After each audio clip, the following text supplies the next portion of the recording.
Okay, thank you very much. I'm Khasha. I'm from a company called ID Tech X, and today I'll be giving a very broad overview of printed electronics market. I think what you heard previously was kind of a bottom-up approach from the technology side, and now we'll change gear and look into the different markets. So before I start, I'd like to give a brief overview of our company. We are an analyst company. We provide business intelligence within our field of expertise, one of which is printed electronics. We also cover RFIDs, energy harvesting, and electric vehicles. We offer our services in a number of ways. We do custom consulting for our clients, and in a typical engagement with the client, we help them identify their markets, assess those markets, benchmark their technology, and so on. We run events globally, so of relevance to printed electronics, we have 3 events per year across the globe. One in Tokyo, Japan, one in Berlin, Germany, and one in California, US. A typical event would bring everybody in the value chain of printed electronics together, from academics all the way to multi-billion-dollar end users. It would be 2 or 3 days of trade show running in parallel with a conference. We also do publications, so a typical publication would either be technology-driven or end-user-driven, and it would give our assessment of the technology and our assessment of the market for that technology, along with the profile of all the companies that we know in the value chain. So printed electronics is a very broad market. It has a number of different technologies under it, so it is kind of an umbrella term. And I think in order to bring some order into our thinking, we've categorized every company on the basis of the way they approach the market. So we think every company falls under one of these categories. So there are basically 3 go-to-market strategies in the whole of printed electronics space.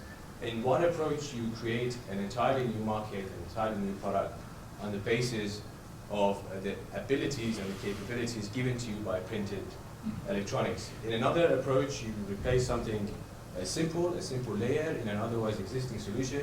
And in the final one, you try to replace a whole existing product. So the first one here are some examples of products that have been enabled by printed electronics. Some of them are more well known than others. So the example of the e-reader, the electrophoretic ink here, is dye-slide coated, which we consider as some kind of printing. The McDonald's mat is a kind of a toy. The conductive tracks at the back of it were printed. This was designed by a company called T-Ink, and I think around 50 million of these were distributed through Happy Meals around the globe. So this is a very successful example of a product designed and enabled by printed electronics. Companies involved in this kind of go-to-market strategy typically create the most value. They are able to charge a premium. And as we will look at the value chain later on during the talk, you will see that only 3% of companies involved with printed electronics offer a final solution. Everybody else, the other 97%, either offer a printing service, a material, a component, but not the whole thing together. And of course, it is very difficult to be at that position in the value chain because you need to innovate, you need to come up with new concepts. And often, although you come up with very highly profitable products, your profits are seasonal, so you need to innovate in order to survive. The other approach is that you replace something very simple in an existing product. In the previous presentation, you heard about ITO replacement, and that is probably the most prominent example of this. ITO, the transparent conductor, is used in a very broad and diverse range of products: LCDs, touchscreens, digital photovoltaics, and so on and so forth. And some of the problems were that the price of indium was going up, there were concerns over supply, indium was brittle, etc., etc. This is a very crowded market, and there are a lot of technologies, a lot of materials, a lot of printing techniques that are trying to get into this market. But often it is very, very difficult to displace the incumbent technology because there is a reason why it is there, why it is well established. The price points are there, the performance is very good, and even today we think ITO is going to remain dominant. The price pressures have largely eased, and the performance is frankly better than anything else out there, at least specifically if you can anneal it at a temperature of 300 and rigid substrates. It's very difficult to beat it in terms of performance. The next approach is that you replace a whole existing product. So examples are printing OLED displays to replace LCD displays, printing OLED lighting to replace LED lighting, printing TFT backplanes that drive the displays to replace PCB deposited amorphous silicon backplanes, replacing the silicon chip in RFID tags with printed transistors, and so on. Often the difficulties with these is that you need very deep pockets. The development timelines are very, very long, and often you need to move down the value chain and do the components and the material supply yourself, because often the technology is not ready for you to be an integrator, a manufacturer upstream. But these are highly ambitious and the biggest prize for everybody involved in the value chain. So here are some examples of successes in the printed electronic space. One is the electrophoretic display, the e-readers, the company e-ink. It has created a multi-billion-dollar market already, including content in a few years. OLED displays, predominantly, we will look at OLED displays in a few minutes. But OLED displays predominantly not printed today, but there is a lot of activity towards printing them. They're already a successful market. And conductive inks, this is the most successful segment of all printed electronics today. Again, we will look at it in more detail later on, but we think it is a $2.8, $2.9 billion market today, and I think that is a very conservative estimate. So how does the market look like today? Well, this is our estimate of the market. We think the market is some $9.4 billion, but I have to emphasize here that this market is for both printed and potentially printed applications. In fact, only 30% are predominantly printed today, and the rest is only potentially printed. And of the printed segments, the biggest market driver is conductive inks, followed by sensors and a broad range of displays, electrophoretic, some electroluminescent, and so on and so on. And this is how we think the market is going to grow going into the future. We think that OLEDs are going to be a big success, and we think that about 20% of them will be printed in 2020.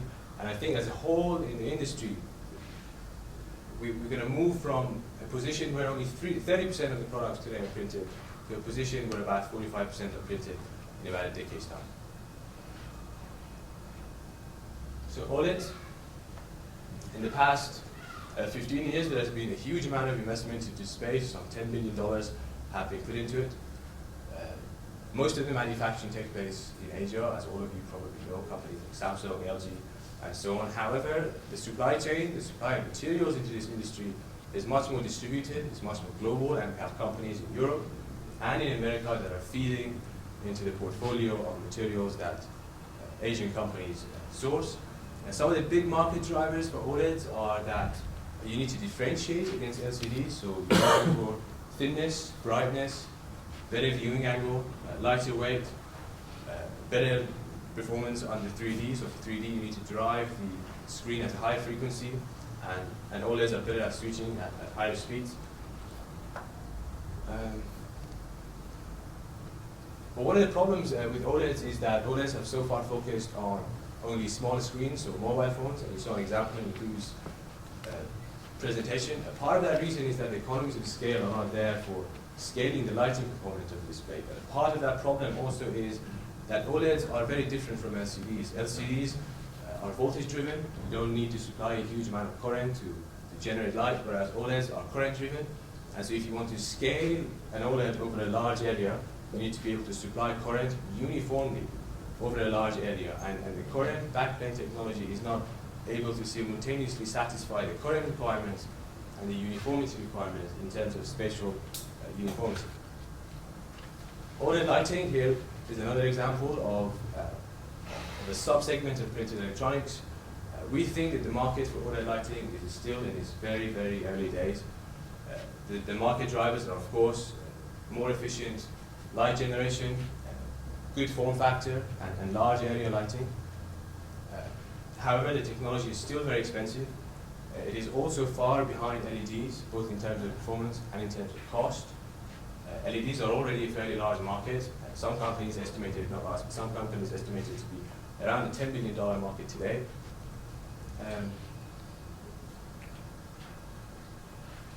So some of the challenges for OLEDs are that the lifetime is an issue. If you expose it to the ambient conditions, the performance of the OLED decays very fast, so you need very excellent barrier properties, as was discussed in the previous presentation. And the barriers are major cost drivers in OLED. In fact, two of the cost drivers in the OLED industry are external to the OLED industry itself. So there's very little that people manufacturing OLED lighting can do about it. One is the barrier layer. So you need a desiccant, you need a glass or some kind of flexible barrier, and you need very, very high performance adhesives to attach that glass to your substrate.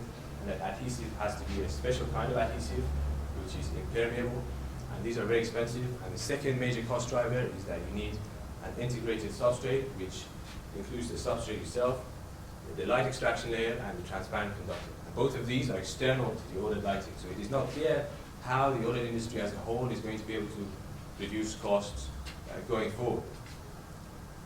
The challenge is even more difficult when you look outside of niche markets for OLED. So when you look at replacing existing lamps, the cost targets are extremely, extremely difficult to hit. And part of that reason is that because the lamps today are a simple resistor, whereas an OLED lighting is a stack, it's a very complicated stack of materials that can contain as many as 7 or 9 different layers. So it's a very, very difficult market. So here are forecasts for the OLED lighting and OLED display markets. We think OLED displays are going to be a success given the amount of investment that have gone into it, and we think a significant portion of it is going to be printed in 2022, about 20%. There are a lot of companies putting a lot of money into printing OLED. So for example, Sumitomo has around 300 researchers on payroll year after year, and they're burning a lot of money to come out with products that can be printed. And I heard a few days ago, and I don't know, I haven't verified this, that Sony and Panasonic joined a partnership to produce OLED displays, and they're moving towards printed versions. Transistors. Of course, transistors are key. They provide logic. They are a vital component of the toolkit for printing electronics. We can now print conductors, we can print batteries, we can print antennas, we can print sensors, memories, and so on. But we are still struggling with, at least on a commercial level, printing thin film transistors. And this is despite the fact that there are a broad range of active semiconductors, both organic and inorganic, that can be printed. A part of that reason is due to the markets that you need to target, and a part of that reason lies with the technologies. So in terms of markets, there are two main markets for printed TFTs. One is RFIDs. So a typical RFID tag would have a silicon chip and an antenna. The challenge here is that silicon works very well, and the standards for RFID communication are such that you have to operate at a very high frequency. So high frequency RFID requires a frequency of 13.56 megahertz, and ultra high frequency, which is where the technology is moving towards, requires an even higher frequency. So you need very high field effect mobilities in your transistors to be able to reach those standardized levels of communication. At the same time, the protocols for communication are very complicated now, so you need thousands and even tens of thousands of transistors per RFID in order to operate on the basis of those international standards. So it's very difficult to meet, and also the cost targets are extremely challenging. So for the highest volume applications, you need an RFID tag, including the substrate, the antenna, and the chip. It needs to be produced between 5 to 7 sets. And if you imagine that the margins are very small, so if you want to get into this business, you have to print hundreds of millions of this to make any kind of decent revenue and profit. Organic semiconductors were the champion a few years ago for printing. We think that they've come to the end of their development cycle. So if you look at curves which trace the progress in field effect mobility of organics as a function of year, that curve is pretty much flat now. And it's kind of plateaued under 10 centimeters squared per volt second. And that is on a laboratory's conditions on very small scales. And in fact, we think that if you go to manufacturing, the performance is going to be much, much lower. And there has, despite all these years of development, not been very many commercial successes. So Plastic Logic wanted to use organic semiconductors to produce their tablets, but they have not been a very huge success. And we think that organics in the long term are going to be leapfrogged by metal oxides. So materials like gallium indium zinc oxide, hafnium indium zinc oxide, zinc oxide, etc.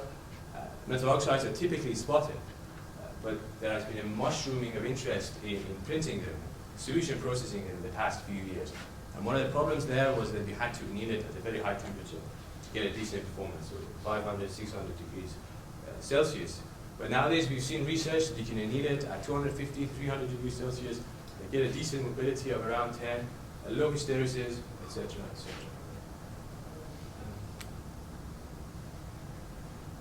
Photovoltaics. So there are a range of different thin film photovoltaics available out there. Some can be printed. There is a company called NanoSolar that have raised a significant amount of money that prints the 6 copper, indium, gallium selenide solar cells. Those technologies are later on annealed at very high temperatures, 500–600, so the substrate needs to be able to withstand that technology. But really the champion in terms of printing was the OPV, the organic photovoltaics. And the dream was that you could print something over very large areas using very cheap, cheap organic materials, and you would really be able to use printing techniques, so you would be able to reduce your capex, the cost for setting up a manufacturing line, and you would be able to reduce the cost of energy generation in terms of dollar per watt. But that has not happened. This technology has struggled. Part of that reason is that the efficiencies have been extremely low. I think the efficiencies on printed versions using polymeric materials in manufacturing conditions are less than 5%, and a severe issue was the lifetime. So again, like OLEDs, these organic materials degrade very quickly when exposed to ambient conditions. And one of the unique selling points of OPVs was that you could do them at low temperature on flexible substrates, and you would be able to flex them, whereas some other PV technologies you couldn't flex them. But when you start thinking about a barrier that is both an ultra performance barrier and flexible, it becomes very, very difficult, and the technology is still not there.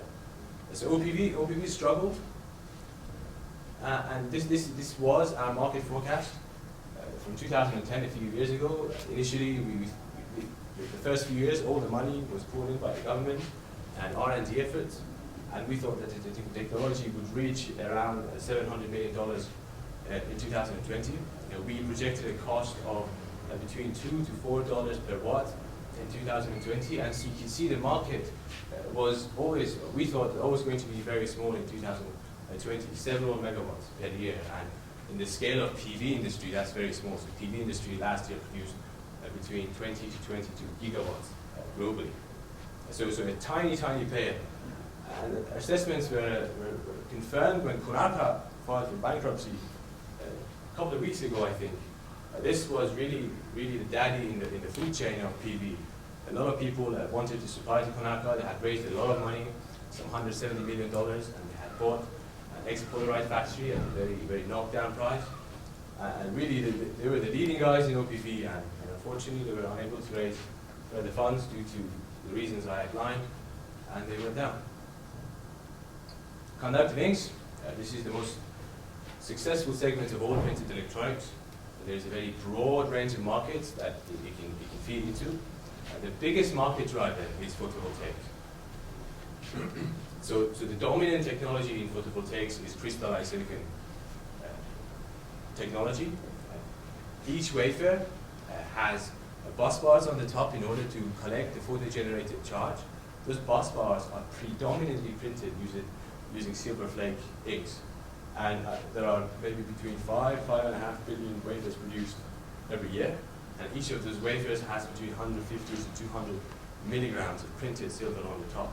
Putting the numbers together, you instantly see that this is a very, very significant market. And most of the new materials that are coming in terms of inks are trying to somehow get a share of this market. RFID tags were a big promise for conductive inks, but unfortunately, again, cost targets were very tough, and conductive inks remained too expensive. There were cheaper ways of producing the antennas, and so today, conductive ink, printed antennas remain a very small player in the RFID tag market. So last year, I think around 2.8 to 3 billion RFID tags were printed globally, and the printed versions were very, very tiny share of the whole picture. So there are a whole range of different conductive inks available on the market today. The dominant player is the silver ink. It consists of micro-sized flakes of ink produced using some kind of top-down approach. This is a very cost-competitive technology. It is very mature. Very high volumes of supply are available, so we're talking about thousands of tons per year. But some of the problems with it are that it is not inkjet printable because the flakes are micro-sized, so it clogs the nozzle. The curing temperatures tend to be very high, so you have to fire the photovoltaic cell at 500–600 degrees Celsius. There is an emerging technology, and there are a lot of companies out there, and there are many, many different methods of fabricating it, and there is silver nanoparticles fabricated using wet chemistry, laser ablation, vaporization followed by rapid quenching, etc., etc. This is still very expensive today compared to silver flakes. But the biggest value proposition for this is that you could inkjet print it, and potentially you could have a lower curing temperature. And part of the reason that you could have a lower curing temperature is that you're dealing with nanostructures, and probably most of you know that the melting temperature drops very quickly once you pass a certain threshold in nanoparticle diameter. But that's not the entire picture, because in order to make an ink, you need to cap the particles so they don't form clusters. And when you cure it, you have to kind of burn off that capping as well. You need to spend energy. So the curing temperatures are not as low as advertised, but they're much lower than silver flakes. Inkjet printing inks is very important, at least for the solar industry, because one of the major cost drivers of crystalline silicon wafers, which is the dominant player in the market, is the cost of the silicon itself. So the industry is trying to find ways to reduce the amount of silicon by thinning out that layer. And there is a good possibility that as the silicon wafers become thinner and thinner, they become more and more fragile. So screen printing may not, unless it changes somehow, may not be able to handle those fragile substrates on a very huge scale. And that may demand some kind of a non-contact form of printing. And that in turn would require nanoparticle inks. There's a new kind of ink. It's recent on the market. I think there are a couple of companies trying to commercialize it right now, and that's a silver ion ink. It doesn't have a flake or a nanoparticle. It is a solution which you cure, reacts somehow on the surface, and makes a conductive track. I don't have a lot of information on this. I don't think there's a lot of information out there. The cost structure is not clear, the volume is not clear, but the advertised selling points are high conductivity, a very, very smooth mirror-like finish, and very, very low curing temperatures. Copper nanoparticles. Of course, you might be wondering why everybody's using silver. The reason is that copper is cheap, but it oxidizes. But there are some companies, some of them UK-based, that have come up with ways to cap the nanoparticle copper in a way that it doesn't oxidize. It makes it stable. They get a shelf life of a few months. And some of the markets for this could be in PCB printed circuit boards. So instead of putting down a whole layer of copper and then etching it out, you could think about printing using inkjet, a very thin layer of track, and then thickening it using plating. So a kind of an additive process instead of a subtractive process. So here are some of the successes and failures in the printed electronics space. So the failures on the right, you can see a lot of companies that have gone out of business or have struggled significantly. On the right and on the left, you can see some of the successes. So in terms of e-papers, e-ink was a very successful company, although it is coming under severe pressure now, and their sales are going down because of the tablets and the penetration of LCDs into the e-reader market. OLED materials companies, and some of them floated, and some of them were bought by major manufacturers in Asia and made a lot of money. OLED displays, Samsung, mobile phones, you all know that. So how does the value chain look like now? I hinted at this earlier on during my talk, and I said that the market is at a stage where the innovation is being driven by the material side, by the supply side. There's a supply push into the market, and the vast majority of players in the market, around 97%, are either offering a component, a service, such as machinery, or a printing service, or materials. And there are very, very few people out there understanding the end user's needs and trying to integrate products and offering a final, ready-to-sell solution. And so those companies that are trying to offer solutions are at a stage where they have to move downstream, where they have to go down the value chain, and in fact, some of them produce their own materials, produce their own components, and do the actual printing themselves. So this is the state of the supply chain right now, and probably as we go forward, it's going to change, it's going to even out.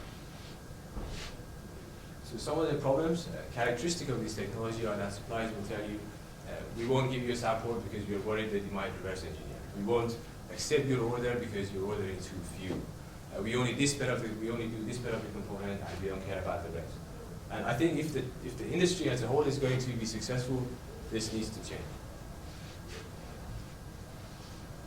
So here is a big picture of the activity around the world. We have a lot of companies in Europe mostly in Germany, Netherlands, and UK, that are following printed electronics. They receive a lot of government backing, especially in Germany. There are few startups involved, with many small companies and also many large companies. And in Europe, I think we're very strong in PV, or at least used to be, and in terms of material development and process development. In Asia, a few small companies are involved, but there are many, many giants, and a lot of the activity there is geared towards trying to protect somehow the display industry. And in North America, again, many companies involved. There is very little government backing, except for military. There you have many startups, many people that have an IP as an asset of the company and trying to commercialize it somehow. That seems to be more prominent in the US. And with that, I finish and I'm happy to take questions. Thank you. Thank you, Khasha. Do we have any questions for Khasha? No? Well, one question. It is also about government. If you had, you were in charge, what direction do you think we should be going in terms of the UK in particular, and more specifically Wales, in terms of how do we grow that industry? What should be the pointers for us, really? It's very difficult for me to answer that question, but I think if you look at the value chain, there's a significant weakness in being upstream, in trying to offer a product. So I think there's value in trying to think, in trying to innovate, in trying to understand the user needs and the state of the technology. A lot of the components out there that are printed don't work, but trying to make something out of them and make it safe. Instead of waiting for somebody else to put everything together, I think the UK could put some money, at least the government could give some backing to companies that try to develop solutions. So that's my answer. Thank you. anyone else? Okay, well, thank you again, Khasha. My pleasure.